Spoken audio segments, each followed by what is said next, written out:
రాజకీయ ఫ్యామిలీ నుంచి ఇండస్ట్రీలోకి ఎంట్రీ ఇచ్చింది. దాదాపు 16 ఏళ్ల సినీ ప్రయాణం ఇప్పటి వరకు కేవలం ఒక్క హిట్ మాత్రమే అందుకుంది. అందం, అభినయంతో మంచి మార్కులే కొట్టేసింది. కానీ నటిగా అవకాశాలకు మాత్రం ఆమడ దూరంలోనే ఉండిపోయింది.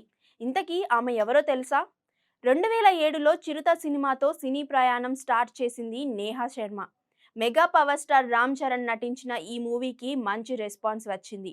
ఆ తర్వాత 2009లో 'కుర్రాడు' అనే మూవీతో, ఆ తర్వాత 2009లో 'కుర్రాడు' అనే సినిమాతో మరోసారి తెలుగు ఆడియన్స్ ముందుకు వచ్చింది. 2010లో హిందీ చిత్ర పరిశ్రమలోకి అడుగుపెట్టింది ఈ గుమ్మ. నేహా శర్మ, రామ్ చరణ్, ఇమ్రాన్ హాష్మి వంటి స్టార్ హీరోలతో కూడా జోడీ కట్టింది. అయితే 2010లో వచ్చిన 'క్రూక్' చిత్రం సూపర్ హిట్ అయింది. ఈ సినిమా తర్వాత నేహా శర్మకు చాలా సినిమా ఆఫర్లు రావడం ప్రారంభించాయి. కానీ 16 ఏళ్ల సినీ ప్రయాణంలో నేహా ఖాతాలో కేవలం ఒక్క హిట్ మాత్రమే పడింది. ప్రస్తుతం నేహా శర్మ ఆస్తుల విలువ 22 కోట్లని సమాచారం. నేహా తండ్రి అజిత్ శర్మ బీహార్ శాసనసభలో బుగ్లాపూర్ నియోజకవర్గం నుండి అనేకసార్లు ఎమ్మెల్యేగా ఎన్నికయ్యారు. ఆయన కాంగ్రెస్ పార్టీకి చెందిన ఎమ్మెల్యే. నటి స్నేహా శర్మ 2020 నుంచి చిత్ర పరిశ్రమకు దూరంగా ఉంది. కానీ సోషల్ మీడియాలో చాలా యాక్టివ్గా కనిపిస్తున్నారు.